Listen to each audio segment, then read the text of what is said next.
My father was lying in a hospital bed, pale and weak, but fully awake. I was sitting beside him, holding his hand, the way I had done every afternoon since he got admitted. His grip tightened suddenly, and he looked straight into my eyes. "They lied to you," he said. I blinked. "What?" "Your family lied to you," he whispered again. I thought maybe it was the medication or the pain or the stress talking, but then he reached into his coat, pulled out a folder, and handed it to me. "Don't open it here," he said, "and don't show your mother." I took the folder, still confused, and left the hospital with my heart racing. I didn't go home that night. I opened the file instead, and what I found inside changed everything I thought I knew about myself and my family. I've always been close to my dad, not in a dramatic, emotional kind of way, just close. We were the quiet pair. He taught me how to fix a flat tire, how to calm down when things got overwhelming, how to ask questions without fear. He was a steady, quiet presence in my life. My mom, on the other hand, was the talker, the planner, the one who made every decision, whether we agreed or not. Our family looked perfect on the outside. Clean house, polite conversations, family dinners. But it always felt like something was being kept just under the surface. When he got sick, everything changed. Suddenly, he was in a hospital room, more than he was at home. I visited him every day after work, brought him his favorite books, and made small talk to keep him distracted. My mom was there too, always hovering, always in control. My brother Liam visited when he could, but he stayed out of the heavy conversations. That's always been his way, stay quiet, don't get involved. So when Dad said those words, "Your family lied to you," I didn't know what to think. He was the last person I expected to hear that from. I waited for him to explain, to say more, but he didn't. He just closed his eyes like he was exhausted, and the grip on my hand loosened. Then he pulled the file from his coat, as if he had planned this moment for a long time. I didn't know what was inside. I didn't even know if I wanted to know, but I couldn't ignore it. Not after hearing the fear in his voice. So I left the hospital, got in my car, and started driving. Not toward home, but just away. I pulled over in a quiet parking lot and stared at the folder in my lap. It was thick, full of papers, sealed with a simple clasp. I opened it. The first thing I saw was a birth certificate. My name was there, but the parents listed weren't mine. I kept flipping through page after page, medical forms, handwritten notes, a court file, and finally an adoption certificate. My name again. A different last name. Different birth parents. A stamp at the bottom that confirmed what I was holding wasn't a mistake. My parents, Sharon and Thomas Granger, had adopted me, and I had never been told. I sat there in silence. I tried to remember every moment that might have hinted at this, every odd look, every awkward pause. Suddenly, they were everywhere.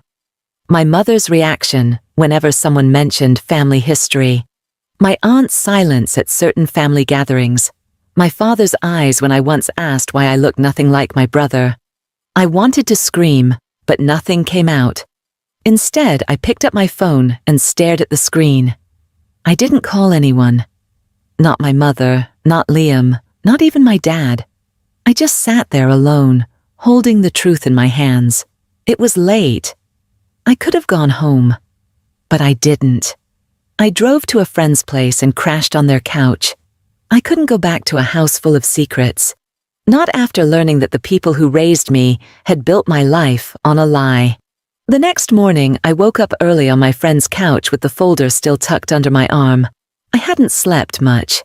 Every time I closed my eyes, I saw that birth certificate with two names I didn't recognize. Every time I tried to breathe, it felt like I was borrowing someone else's life. My phone had 5 missed calls from my mom, 2 from Liam, and 1 text from my dad that simply said, "Be safe. We'll talk when you're ready." I wasn't ready, not even close. I knew I had to go back eventually, but I couldn't face my mom, Not until I had more answers. She was the kind of person who could turn any truth into a lesson, twist any mistake into someone else's fault. And Liam, he was probably just trying to keep the peace, like always. But I wasn't interested in peace anymore. I wanted the truth. I drove straight to the hospital. My dad was awake, sitting up, eating applesauce from a little plastic cup. He looked weaker than he had yesterday, but he still smiled when he saw me. "You opened it," he said. "I did," I replied. "Why didn't you tell me sooner?" He sighed and placed the cup on the table beside him. "I wanted to. I almost did 100 times. But your mother, she was afraid. She said you were too young. And then you weren't. And then it just became easier to say nothing at all." "So you just let me believe a lie?" I asked. "No," he said softly. "I never saw you as anything but my daughter. Not for 1 second. But you deserve to know where you came from." "Who are they?" I asked. "My birth parents. Do you know them?" He nodded slowly. "Just a name. Deborah Anson. That was the agreement. Closed adoption. We weren't supposed to contact her. She wasn't supposed to contact us. I let the name sit in my mind. Deborah Anson. It meant nothing and everything at the same time." My dad continued. "She was young. Struggling. Your mother had just found out she couldn't have children. It felt like the answer to both their prayers. But over time, Sharon wanted to erase that part. Pretend it never happened. She lied to me," I said. "She protected you," he said carefully. "At least, that's what she believed." I left the hospital more confused than ever. I didn't know if I was more hurt by what had been hidden or more afraid of what I was about to uncover. Either way, I couldn't stop now. I tried calling Liam, hoping maybe he knew something, but he didn't answer. When he finally called back hours later, he sounded hesitant. "Mom's upset," he said. "I'm sure she is," I replied. "But I need to know." "Did you know?" "No," he said quickly. "I swear, Callie. I didn't. I found out when Mom started freaking out last night. I was just as shocked as you. I wanted to believe him, and maybe I did, but I still felt like I was alone in this. That evening, I drove to my Aunt Carla's house. If anyone in my family would be honest with me, it was her. She was quieter than the rest of them, never the type to meddle. But there was something about the way she looked at me growing up that now felt like understanding. When I sat down in her living room and laid the folder on her coffee table, she didn't act surprised. "I was wondering when this would come out," she said gently. "So you knew too." She nodded. "From the beginning." "I didn't agree with keeping it from you, but it wasn't my decision to make. I always thought one day your dad would tell you." "He did," I said. "But now I don't know what to do." She looked at me for a long time. Then she leaned forward, lowered her voice and said, "There's something else." My heart started racing. I stayed in touch with someone who used to work at the adoption clinic, a nurse. She mentioned once that your birth mother asked about you years after the adoption. She said she came by the school once, watched you at recess. Didn't say a word, just stood there, then left. I sat frozen. "She's still out there," Carla said. "Her name is Deborah, and I think she always wanted to find you. She just didn't know how." The pieces were starting to come together. The truth had been hidden, but it was never fully gone. And now I had a name, a lead, and a choice. I wasn't going back to living in the dark. I was going to find her. That night, I sat in my car outside Aunt Carla's house with the engine off and my hands gripping the steering wheel. The streets were quiet. The sky was dark, except for the soft orange glow from a streetlight overhead. I kept repeating her name, Deborah Anson. It was the only real peace I had. A name I'd never heard before, yet somehow it was mine too. I pulled out my phone and typed it into a search bar. At first, nothing useful came up. Just a few dead ends, people with similar names, social media profiles that didn't match. But then I narrowed the location to within the state and added the word bookstore because I remembered what Aunt Carla had said about the old nurse mentioning she ran a shop in a small town. There, it was, Anson Books, a photo of a tiny storefront in a quiet town 2 hours away. No fancy website, just an address, a phone number, and a blurry picture of a wooden sign hanging above the door. I stared at it for a long time before saving the address to my phone. I didn't sleep much that night. My mind was spinning with questions. What would I say if I met her? What if she didn't want to see me? What if she didn't remember me? Or worse, pretended not to? By morning, I had made up my mind.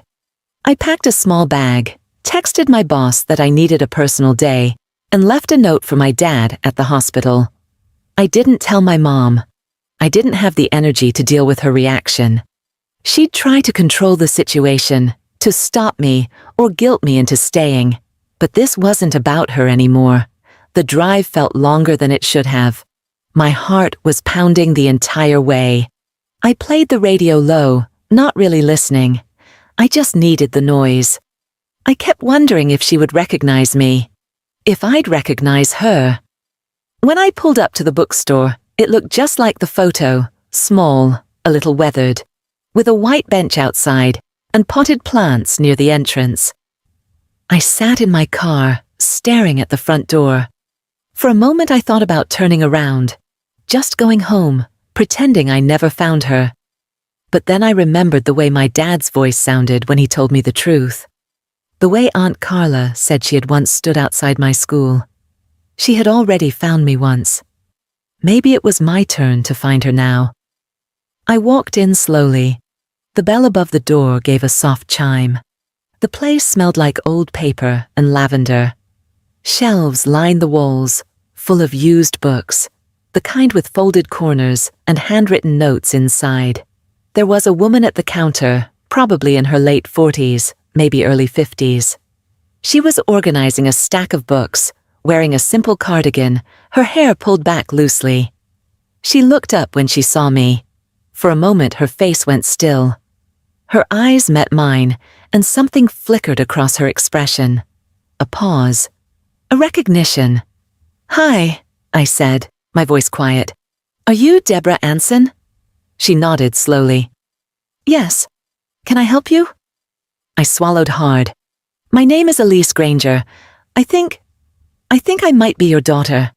Her hands dropped to her sides. She stared at me like she had stopped breathing. Then she stepped out from behind the counter and just looked at me, like she was seeing something she never thought she'd see again. "I knew," she said softly. "The moment you walked in, I knew." We sat in the back of the store for almost 3 hours. No yelling, no drama, just quiet, cautious conversation. She told me everything. How she was only 19 when she had me.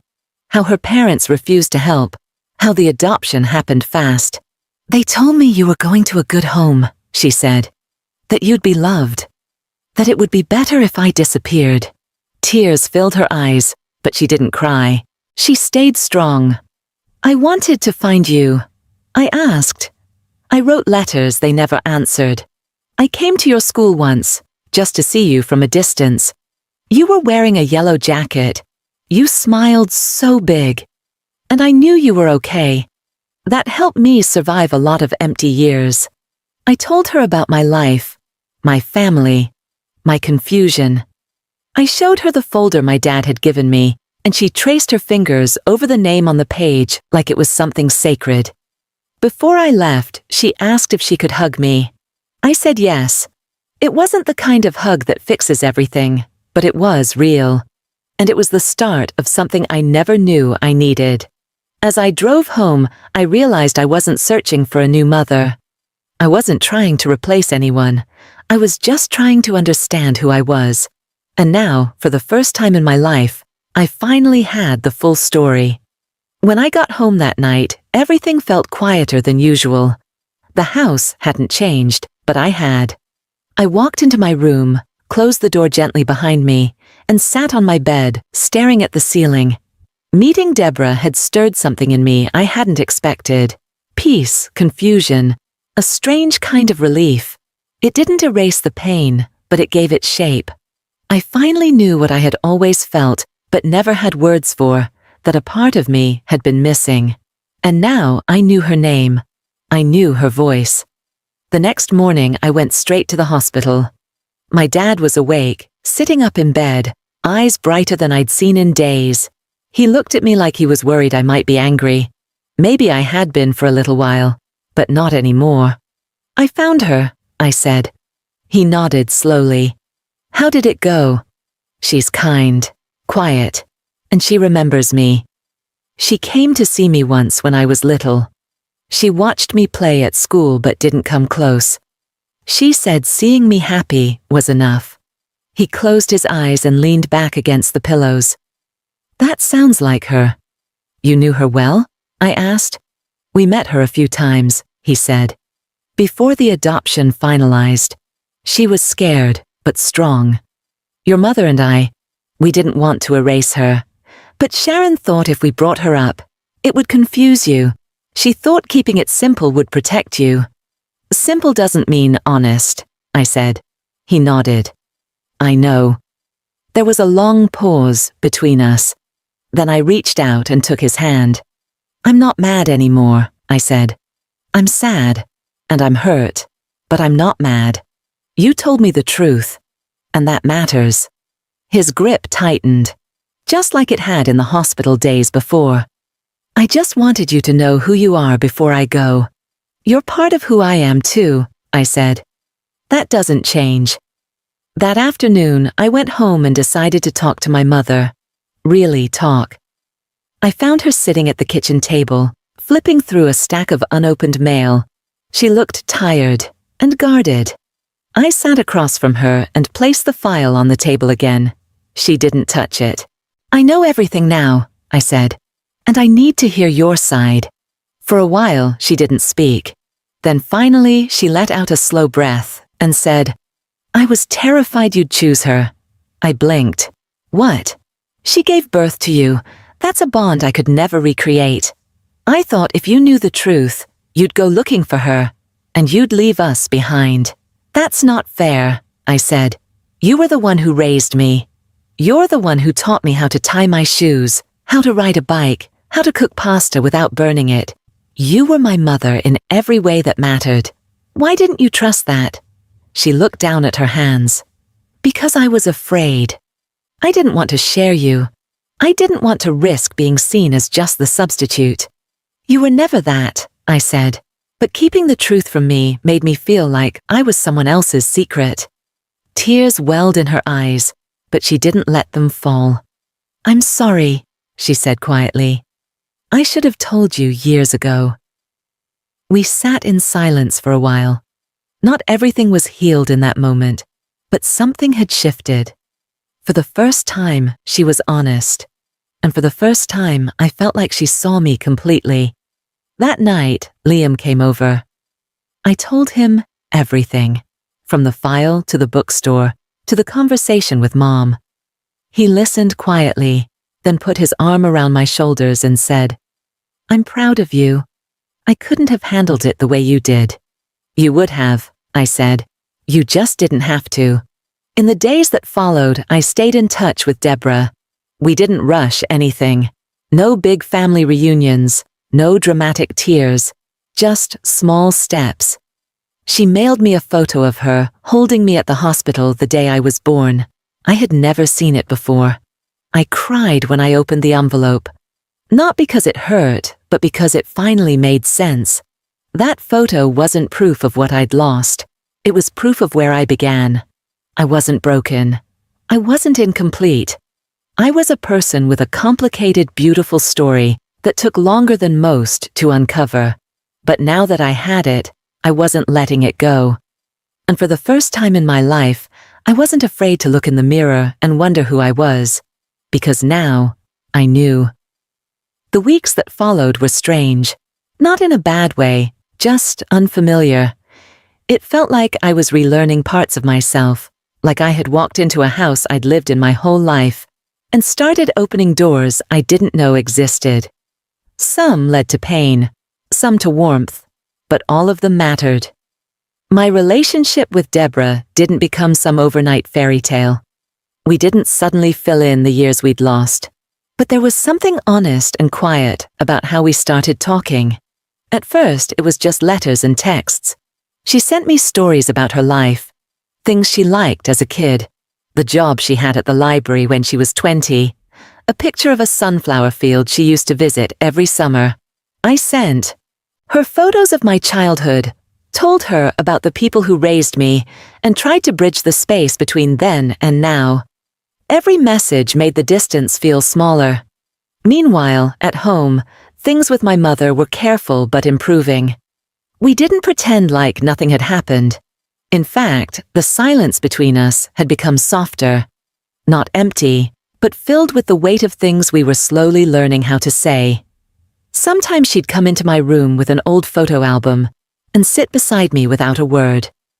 She never tried to explain the past away, and I didn't push her to. She knew she had hurt me, and I think that truth stayed with her longer than any anger ever could.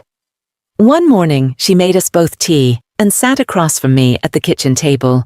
Without prompting, she said, "I didn't know how to raise a child who wasn't mine by blood, but I tried to raise a daughter like she was my own. I hope, even with everything, you felt that." I nodded, because I had.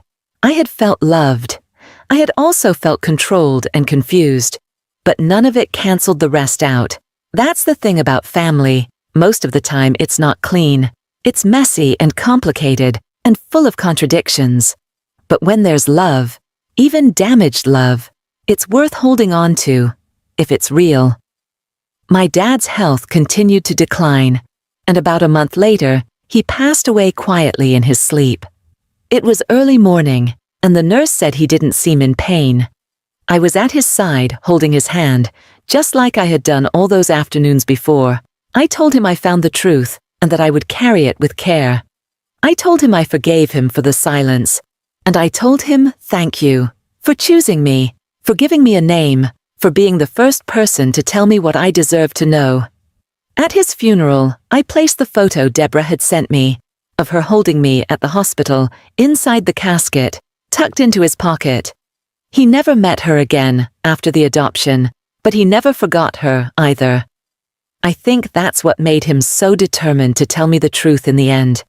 Because even if life didn't turn out the way any of them planned, he still wanted to do right by me. Liam stood next to me, quiet but supportive. My mother held my hand during the service, her grip tight, like she was afraid of losing something else. I didn't pull away. After everything, I had the answers I'd spent years unknowingly needing. I knew where I came from. I knew the story behind my name.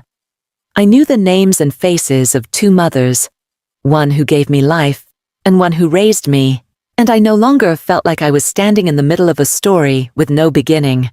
Sometimes I wonder how different things would have been if they had told me the truth earlier. If I had grown up knowing I was adopted. If I'd had the chance to write my story with all the facts from the start. But then I remind myself, I still got to write it. Maybe not on my own terms, and maybe not without pain, but it's mine now. And the most important part, I don't carry it in the dark anymore. Now, when I look in the mirror, I see everything. My dad's gentle eyes, my mother's careful determination, and maybe even Deborah's quiet courage. I don't have to choose between them. They all shaped me. They all left something behind in the person I've become. I used to think the truth would break me, that learning everything would make me feel lost, but it didn't. It gave me roots. And now that I have them, I'm finally growing into the person I was always meant to be. Not someone else's secret, not someone else's shadow, just me, Elise, whole, real, and finally home.